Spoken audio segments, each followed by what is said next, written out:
బండిగారి రాజుగౌడ్. మేమేంటంటే ఇంత ముందుకు గవర్నమెంట్ ఇచ్చినటువంటి 6 గ్యారంటీల మీద మేము 6 గ్యారంటీలు అప్లై చేసుకున్నాము. ఊర్లో అప్లై చేసుకున్నాము. మేము ఉండేది హైదరాబాద్లో. అప్పుడు ఏమన్నారంటే ఎక్కడ అడ్రస్ ఉంటే అదే అడ్రస్లో చేసుకోవాలి 6 గ్యారంటీలకు అని చెప్పేది గవర్నమెంట్. సరే అని చెప్పేసి మేము ఊరికి వెళ్ళాం. ఊర్లో గవర్నమెంట్ చెప్పినటువంటి పథకాల మీద 6 పథకాలు మేము అప్లై చేసుకోవడం జరిగింది. ఇప్పుడు ఏం చేస్తున్నారంటే ఇక్కడ ఊర్లో ఉన్న వాళ్ళు మాకు ఇల్లు లేదు, హైదరాబాద్లో ఉంటాం, మాకు ఇక్కడ ఇస్తారా అక్కడ ఇస్తారా అన్నది మాకు అక్కడైనా పర్వాలేదు ఇక్కడైనా పర్వాలేదు అన్నట్టుగా మేము రాపిచ్చాము. అక్కడ దాంట్లో రాయడం కూడా మేము అక్కడ చెప్పాము, మాకు హైదరాబాద్లో అయితే కావాలన్నట్టుగా రాసాము. కానీ వాళ్ళు ఏం చేశారంటే మీకు 4 వీలర్ ఉంది, సొంతం ఇల్లు ఉంది అన్నట్టుగా రాశారు. ఊర్లో రాజకీయాల వల్ల మాకు అన్యాయం జరిగింది. మా నాన్నకు మా తమ్ముడికి ఏమో ఊర్లో కరెంటు బిల్లు అయినా వాళ్ళకి ఇల్లు ఉండి వాళ్ళు ఊర్లోనే ఉంటారు. నేను 25 సంవత్సరాలు 30 సంవత్సరాలుగా నేను ఇక్కడే ఉన్నాను. 1996 నుండి నేను ఇక్కడ హైదరాబాద్లోనే పెరిగాను. ఇక్కడే చిన్న చిన్న పనులు చేసుకుంటూ నేను ఇక్కడే పెరిగాను. మ్యారేజ్ చేసుకొని కూడా ఇక్కడే ఉన్నాను. అయితే ఇక్కడ అడ్రస్ పెట్టి నేను ఇల్లు గురించి అని వస్తే ఈరోజు ఏంది నీకు ఊర్లోనే ఆల్రెడీ కారు ఉంది, నీకు ఇల్లు ఉంది అన్నట్టుగా చూపిస్తుంది, నీకు ఇల్లు రాదని చెప్పేసి ఇప్పుడు ప్రజాపాలనకు వస్తే నన్ను బయటకు పంపించేస్తున్నారు. లేదు నీకు రాదు, ఈ జన్మలోనే రాదని చెప్పిండు ఒక ఆఫీసర్. నాకు చాలా బాధ అనిపించింది. ఏంది ఇది నాకు లేనే లేదు కదా. అప్పుడు ఎప్పుడో మేము 4 వీలర్ తీసుకొని నాన్న ట్యాక్సీ నడిపించాం. ఆ ట్యాక్సీ పోయింది, అది ఎక్కడో వెళ్ళిపోయింది కూడా ఇప్పుడు లేదు మాకు. మేము డ్రైవర్గా చేసుకుంటూ వేరే చిన్న చిన్న పనులు చేసుకుంటూ వ్యాపారం చేసుకుంటూ బతుకున్నాం ఇక్కడ హైదరాబాద్లో. మాకు ఇది లేదు, చాలా ఇబ్బంది పాలవుతున్నాం.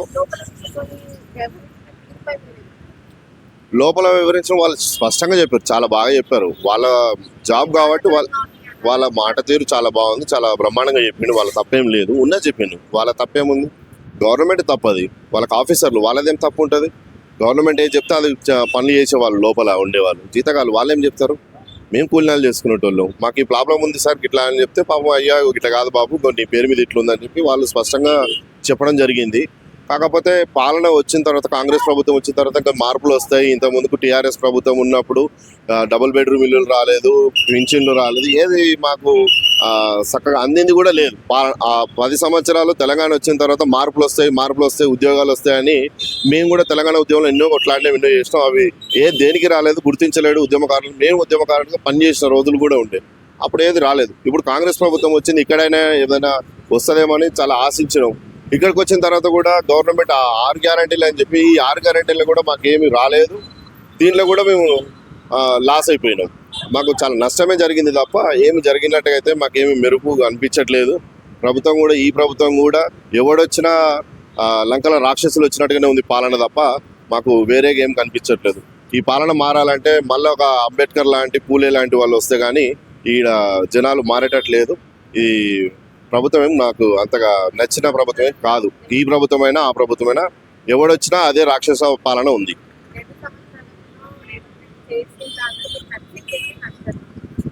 రేవంత్ రెడ్డి చేసిన పాలనలో ఒకటి మహిళలకు ఉచిత బస్సు ఇవ్వడం అన్నది ఒకటి బాగుంది. ఎందుకంటే ఆర్థికంగా చిన్నపిల్లలు స్కూల్కి వెళ్ళాలన్నా, మహిళలు జాబ్లకు వెళ్ళాలన్నా, ఇంకేదన్నా వృద్ధులు ముసలోళ్ళు పైసలు లేని వాళ్ళు ఉన్న వాళ్ళు ఎక్కడికైనా ఊర్లలోకి వెళ్ళాలన్నా అదొక బస్సు అనేది చాలా మంచి పని చేసిండు. దాని తర్వాత హైడ్రా అనేది తీసుకొచ్చిండు. అక్రమంగా ఇల్లు కట్టుకున్నది పేదల ఇల్లులు హైడ్రా అని పెట్టి పేదల ఇల్లులు కూడా కొట్టాడు. కానీ సొంతం వాళ్ళ అన్న వాళ్ళ తమ్ముడు ఉన్నటువంటి మాదాపూర్ దుర్గమ్మ చెరువు దగ్గర వాళ్ళ ఇల్లు మాత్రం కూలగొట్టలేకపోయారు. హైడ్రా అనేది మంచి విషయం. ఆ మూసీ నది క్లీన్ చేస్తాం హైడ్రా అనేది అది మంచి విషయమే, కానీ దాంట్లో కూడా సగమే జరిగింది. అది కొంత పర్వాలేదు.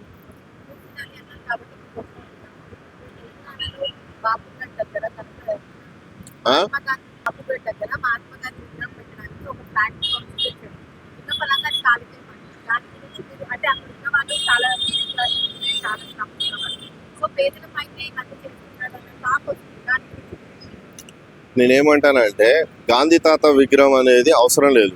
గాంధీ తాత అంటే ప్రతి పిల్లోడికి తెలుసు, ప్రతివాడికి తెలుసు. ఉన్న విగ్రహాలు చాలు. ఉన్న విగ్రహాలతోటి ఇంకా విగ్రహాలు పెట్టి ఈడ చేయాల్సిన అవసరం లేదు. పేదవాడికి లేదు, మా లాంటి వాడికి ఇల్లు లేదు, ఇల్లులు కట్టియండి. మాకు ఉద్యోగాలు లేవు, ఉద్యోగాలు ఇవ్వండి. మా పిల్లలు చదువుకుంటున్నారు, ఫీజులు రీయింబర్స్ రాక వాళ్ళు చనిపోతున్నారు. అలాంటి వాళ్ళకు ఫీజు రీయింబర్స్మెంట్స్ ఇవ్వండి. ఇట్లాంటి పనులు చేస్తే ప్రభుత్వం గుర్తిస్తారు. కానీ జనాలు పనికిమాల విగ్రహాలన్నీ పెట్టుకుంటూ పోతే ఏం లాభం, ఉపయోగం ఏముంది? మీరు బుక్స్లా చదివిస్తారు. గాంధీ తాత అంటే ఎవరు అన్నది అందరికీ తెలిసిన విషయం. గాంధీ తాత తెలియనోడు కాదు కదా. గాంధీ తాత విగ్రహం పెట్టాల్సిన అవసరం లేదు, అన్ని కోట్లు పెట్టి కట్టాల్సిన అవసరం లేదు. అలాంటి పేద ఇల్లులు కూడా కూలగొట్టి వాళ్ళని బతుకులాగం చేసి వాళ్ళు పుట్టి పెరిగిన నేల అది. వాళ్ళకి ఎంతో ఆశ ఉంటుంది ఆ సొంతం ఇంట్లో. ఏదో చిన్న చెట్టు తీసుకుపోయి ఎక్కడో ఊరవతల పడేస్తే వాడు పుట్టి పెరిగిన వాని చుట్టుపక్కల ఉన్నటువంటి సంబంధాలు, ఆ ప్రేమలు, అనురాగాలు, ఆ ఇల్లు అదంతా పోయి ఎందుకు ఈ విగ్రహం ఎందుకు? ఇప్పుడు వాళ్ళ మనోభావాల మీద దెబ్బతీసినట్టే కదా. చాలా బాధ పెడుతున్నటువంటి అది చాలా ఉసురు తలిగిపోతారు తప్ప ఇంకా దాంతో వచ్చేది ఏం లేదు. 500 కుటుంబాలను బయటకు కాబట్టి పనిచేస్తాము, డబల్ బెడ్రూమ్ ఇస్తాము, ఇల్లు కాదు కంపల్సరీ అంటే టార్గెటెడ్గా ఎందుకు అట్లా మాట్లాడుతున్నారని నాకు గవర్నమెంట్ జనాలకు తెలియని విషయం ఏంటంటే, నాకు ఉన్నటువంటి అవగాహన మేరకు నేను చెప్తాను. ఏం చెప్తానంటే, గవర్నమెంట్ తప్పుతోవ పట్టిస్తుంది జనాలని. ఏదో గాంధీ తాత విగ్రహం 500 మందిని ఇక్కడి నుంచి పంపిస్తున్నాం అనేసరికి మీడియాని, జనాలని అందరినీ తీసుకెళ్లి ఆ బొమ్మ మీద ఫోకస్ చేస్తారు. గాంధీ తాత బొమ్మ మీద ఫోకస్ చేస్తారు. దీని వెనకాల ఏదో కుట్ర జరుగుతుందనే డౌట్ నాకైతే క్లియర్గా కనపడుతుంది, తెలుస్తుంది, నాకైతే అర్థమవుతుంది. దీని వెనకాల ఏదో జరుపుతున్నారు రాజకీయంగా. పైనుండి కాంగ్రెస్ ప్రభుత్వం ఏదో వేరే తవ్వకాలు చేస్తున్నట్టుగా అనిపిస్తుంది. వాళ్ళ కార్యకర్తలతో వాళ్ళ పర్సనల్ ఒక మాట అన్నారు. అవసరమైతే గాంధీ గారి కుటుంబానికి దేశంలో నుంచి తీసి ఒక 1,00,00,000 కోట్లు తీసి వాళ్ళకి తీసుకుంటాము అన్న మాట మాట్లాడారు.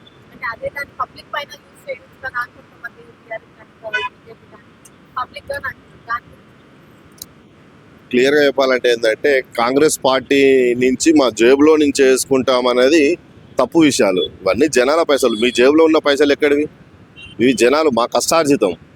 మాకు రావాల్సినటువంటి ఫండ్స్, మాకు రావాల్సినటువంటి పింఛన్లు, మాకు రావాల్సినటువంటి ఫీజు రియంబర్స్మెంట్స్, మాకు రావాల్సినటువంటి ఏమి హాస్పిటల్ రానటువంటివి, ఊర్లలో ఏమంటారు ఇప్పుడు పంట మీద పైసలు వస్తాయి కదా, అవి ఇలాంటివి రావాల్సిన పైసలు రాకుండా ఆపి వీళ్ళు విగ్రహాలు పెట్టుకుంటానికి, వీళ్ళకు కావాల్సినటువంటి బయట దేశాల నుండి వేరే వేరే కంపెనీలను తెచ్చుకొని ఎక్కడో వేరే మాఫియా జరుపుకుంటూ ఇలాంటి కార్యక్రమాలకు చేయడానికి మనని ఏదో తప్పుతో పట్టిస్తుంది ప్రభుత్వం.